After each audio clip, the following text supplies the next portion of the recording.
Bom, sobre o jogo, vamos lá. Domínio quase total do Flamengo. Um Flamengo com uma postura bem diferente da postura que tinha o time do Tite. O Felipe Luiz, com pouco tempo de trabalho ali, já deu pra sacar que é um cara diferente. Fiquei muito feliz de ver, sabe, a personalidade do Felipe Luiz, a personalidade, sabe, de inclusive mexer na escalação do time e fazer alterações que, sabe, que ele julga serem as corretas. Ele claramente apostou numa recuperação do Gabigol, que eu acho que é uma aposta bem interessante. Claro que ela não é milagrosa, porque não é da noite pro dia que o cara vai conseguir desempenhar um futebol de alto nível, sendo que ele não tá nem aí pro futebol há mais de um ano. Que é o que a gente tem visto aí do Gabigol. Não chega a ser um cara que, nos últimos tempos aí, pô, toda vez que entra resolve, é um cara que tá ali, que... Longe disso. Longe disso. Então, a aposta ela é muito mais numa recuperação do jogador do que no merecimento. Mas ela é muito interessante. Porque a gente sabe que o Gabriel, ele tem um talento diferenciado. E num lance ali de técnica, enfim, de posicionamento e tal, ele pode fazer a diferença. Como ontem quase fez. A atuação no geral do Gabigol foi ruim, foi, né, em termos de contribuir pro time e tal, e ter volume de jogo. Só que ele fez um gol que o VAR, daqui a pouco a gente vai falar sobre isso, anulou. E quase fez um golaço, que se não é o Hugo Souza. Então, assim, a aposta do Felipe Luiz foi uma aposta bem interessante. Foi um time com mais intensidade, um time, sabe, mais de pegada, mais, parece que livre, né, mais solto pra jogar. O Tite, a gente sabia, né, que era um cara que amarrava o time, é um cara mais engessado, é um cara mais ali do posicional e tal.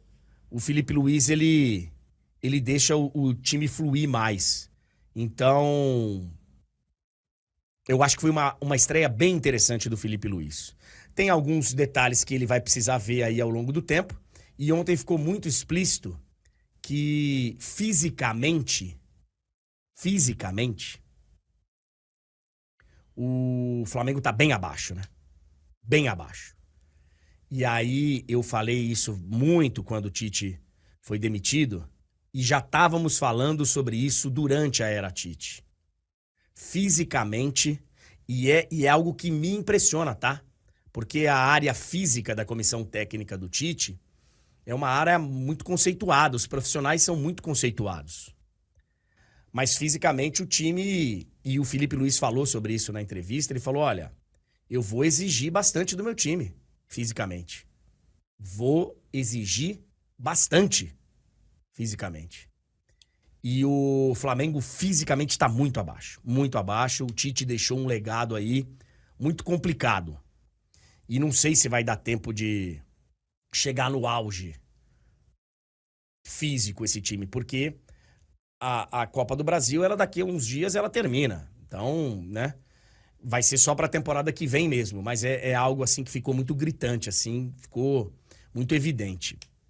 E a outra coisa, o Túlio, que é assim, essa é a parte boa da estreia do Felipe Luiz, e agora, evidente que tem uma parte que é preocupante, porque quem viu o jogo, viu um controle, assim, quase que total. O Flamengo teve muitas oportunidades de gol, o Flamengo dominou o jogo. Só que o placar, ele é bem magro. É um placar que, nesse nível de futebol, eu vivo falando aqui, nesse nível de futebol, qualquer vantagem é uma vantagem interessante. Mas 1-0 acabou pelo jogo sendo pouco pro Flamengo. Já vamos falar de polêmica, gente. Hoje a gente vai ficar batendo papo aqui. Vocês são muito ansiosos. Calma. E aí, ô Tulhão, do outro lado, você conhece bem o Ramon Dias. Ontem o Ramon Dias, ele foi mal. ele teve uma noite ruim ontem no Maracanã. Ele escalou mal o time. Ele escalou mal. Ele foi enfrentar o Flamengo. Ele foi querer dominar o meio-campo, segundo ele mesmo disse, com Coronado e Garro jogando juntos. E assim, se fosse o Flamengo do Tite, com o Tite pendurado, ameaçado de demissão, crise, se o Tite tivesse sido mantido no cargo, eu até entendo. Mas estava na cara que o Flamengo teria uma outra postura. Tava na cara que os jogadores dariam algo mais pelo Filipe Luís. Pô, cara, você vê a disposição de alguns jogadores do Flamengo, ela tá bem diferente do que tava com o Tite. E aí, o Ramon Dias estava com uma dificuldade de colocar Coronado e Garro juntos. Veja só, no jogo contra o Atlético Goianiense, em casa, ele jogou com 3 volantes. Atlético Goianiense em casa. 3 volantes. Aí ele resolve sair pro jogo contra o Flamengo no Maracanã. E aí, claro, contou também com uma partida muito ruim do Charles, do Fagner. O Fagner há muito tempo que tá, sabe, jogando com o nome, com um novo contrato. Não sei se quem renovou o contrato garantiu pra ele que ele ia jogar, mas muito abaixo. E finalmente no intervalo, o Ramon Dias consegue dar ali uma acertadinha no time. Eu acho até que ele mexe mal porque ele tira o Rian e não o Charles. Hoje a gente entendeu que é porque o Rian tem inclusive uma suspeita de fratura no tornozelo, mas poderia ter tirado os dois. Só que é o seguinte, ô Túlio, o Corinthians ontem deixou muito claro que a prioridade não é a Copa do Brasil. O Corinthians ontem entrou com jogadores que não são titulares. Ele teve que administrar minutos, porque o Corinthians tem no sábado uma final de Copa do Mundo contra o Internacional. Então, e antes do jogo da volta decisivo, vai ter mais uma finalíssima de Copa do Mundo, porque vai ser contra um adversário direto que vai ser o Atlético Paranaense. Então, assim, eu entendo que ele precise administrar minutos, entendo, porque é um fato. O Corinthians não pode abrir mão de Copa do Brasil e Sul-Americana.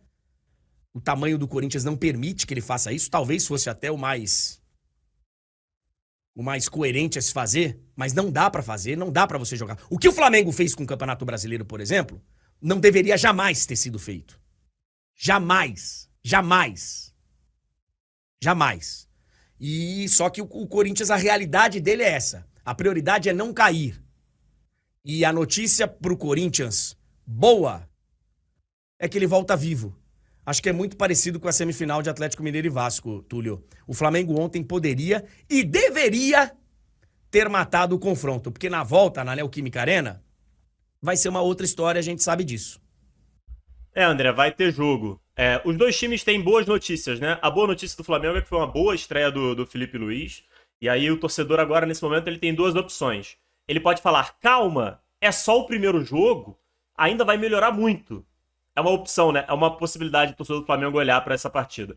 E tem o outro torcedor mais pessimista, mais cauteloso, que ele pode falar, calma, é só o primeiro jogo, não vamos nos empolgar ainda. Mas o primeiro recado, a primeira impressão é muito positiva desse time do Filipe Luís. E o Corinthians é olhar pro resultado, cara. É olhar pro resultado. Porque o resultado mantém o Corinthians vivo. A boa notícia é essa. Poderia sim ter tido o confronto definido. O Hugo fez um bom jogo mais uma vez, né? Teve até uma certa discussão que eu vi aí na internet, que eu discordo, tá? Eu não acho que o Hugo falhou no gol. Eu acho que ali é muito mais mérito do Alexandro. Se você olhar, tem um replay que mostra, inclusive em melhores momentos e tudo mais, que o Alexandro, ele vende muito bem o quê? A batida pro meio da área, né? Ele dá uma enganada.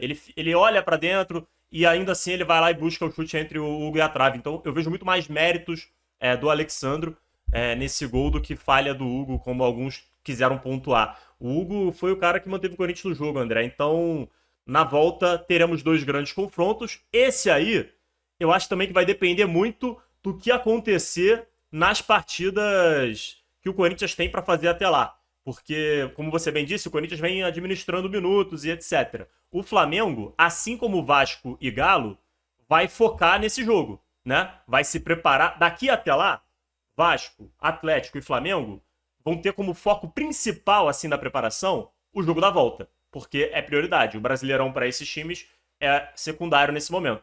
O Corinthians não. O Corinthians tem uma realidade diferente, vai ter que dar a vida nos 2 jogos. Então, o que acontecer nesses 2 jogos, eu acho que vai ser muito importante para a gente entender como vai ser esse jogo da volta. Eu acho que aqui tem um favoritismo maior do Flamengo no confronto nesse momento do que no outro lado o Galo tem pela sua vantagem. Eu acho que lá tá, o outro confronto tá mais aberto, mas esse aqui também tá tudo aberto. Assim, tem muita gente que fala e depois a gente vai bater papo. Hoje a gente tem a segunda parte do programa, a partir ali de umas 10 horas e tal, depois que a gente conversar com o Beckler, a gente vai ficar aqui trocando ideia com o chat e tal, e já tô lendo todas as mensagens. Tem muita gente falando, o jogo da volta não vai ser diferente nada e tal. Pode ser que não seja, a gente não tem bola de cristal. Mas, pelo menos existe a possibilidade de, na volta, o Corinthians usar todas as suas armas. Dependendo do que acontecer nesses 2 jogos de Campeonato Brasileiro, o Corinthians pode chegar na volta sem ter que administrar minutos. Vai chegar pior fisicamente, porque vai ter o jogo contra o Atlético Paranaense que não estava previsto antes da volta da semifinal, mas ele vai poder, de repente, jogar tudo, porque ele vai estar um pouquinho mais safo no Campeonato Brasileiro, mas a gente realmente não sabe o que vai acontecer. Com relação aos lances polêmicos, vamos lá. Vamos começar pelo impedimento, que o impedimento, para mim, ele é o mais grave de todos, porque, infelizmente, com o investimento que a CBF fez para essa tecnologia do VAR, ele não tem solução nesse momento. Não tem. Porque a tecnologia da CBF é uma vergonha. É uma vergonha. A ponto de, hoje, você ter tanto torcedores de um time como do outro falando, olha o absurdo, cara, olha o absurdo. Porque é absurda a tecnologia obsoleta da CBF. Você não sabe onde a linha tá traçada. Esse é um dos lances que parece que a olho nu você consegue ter uma avaliação melhor do que com essa tecnologia. É uma vergonha, cara. É uma vergonha essa linha. É uma vergonha. É uma vergonha. E nas 2 marcações, tá? Tanto no ombro do Gabriel, como no pé. Você não sabe. Você não sabe se tá no ponto certo, se não tá. Você não sabe. Então, pra mim, no meu entendimento, esse tipo de lance que a tecnologia não tem como resolver, tem que ficar a marcação de campo. E a marcação de campo foi gol do Flamengo.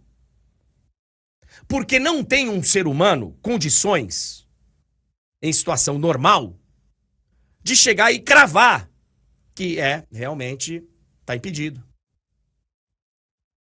Realmente não tá impedido. Não tem condição. Com essa tecnologia, não dá. Não dá. Não dá. Então, pra mim, é marcação de campo. E quero saber até quando que a CBF vai ficar sem investir na tecnologia. Até quando? Dinheiro tem. Dinheiro tem. Disposição para trabalhar. Sexta, 10 da noite, daqui a pouco vocês vão entender por que eu tô falando isso. Tem. O e-mail para mudança do dia do jogo foi enviado sexta-feira, 10 da noite, pedindo resposta para até sábado, 1 da tarde. Daqui a pouco vocês vão entender porque a gente vai ter bastante tempo para falar sobre a polêmica dos jogos da volta. Tem dinheiro. Por que não investe, cara, em tecnologia? Não entendo, velho. Não consigo entender. Não tem como olhar para esse lance, para essa tecnologia e cravar qualquer coisa. É marcação de campo, gol do Flamengo. Sobre o pênalti reclamado. No Brasil, aquele lance, como qualquer outro quase de mão, qualquer lance de mão dentro da área no Brasil, rapaz, você não sabe o que pode acontecer. Porque eles podem dar qualquer coisa. Não tem critério. O critério é não ter critério. Não tem. Não tem. Na Europa, e no meu entendimento do que deveria ser a regra, pra mim ali, segue o jogo. O cara tá de costas, o cara tomou o cuidado de tentar subir pra bola. É que ele não atinge, né? Ele sobe pra tentar atingir a bola, mas ele não consegue. Com o braço ali numa posição prudente, não sobe com o braço aberto. Só que o cara não consegue subir e descer daquele jeito. Então, o braço abre um pouco. É uma cabeçada que ele tá de costas. Pra mim, segue o jogo. No Brasil, eu fiquei até surpreso de não ter sido chamado. Porque o VAR adora. O VAR adora participar do jogo aqui no Brasil. Adora. Adora. Então, mas pra mim, no meu entendimento, segue o jogo. O cara tá de costas. Toca a vida. Tem mais alguns lances que acho que até passaram despercebidos. Mas tiveram 3 entradas que poderiam ter sido passíveis de cartão vermelho. 3. Pelo menos ele manteve o critério. Ele não deu uma e não deu outra e tal. Uma delas me chama muito atenção. Muito atenção. A entrada do... Como que é o nome do lateral do Flamengo? Quase foi vendido, meu Deus. Wesley. A entrada do Wesley, pra mim, é cartão vermelho. Cartão vermelho. Se é o Fagner que dá aquela entrada, inclusive... Agora, também teve uma de um jogador do Corinthians no segundo tempo, teve outra no... E aí o árbitro, pelo menos, ele não mandou um pra fora e o outro não, tal. Então, pra mim, aquilo ali é lance de cartão vermelho do Wesley. Pra mim é expulsão. E foi no primeiro tempo ainda. Foi no primeiro tempo. Eu acho que foram esses os lances todos.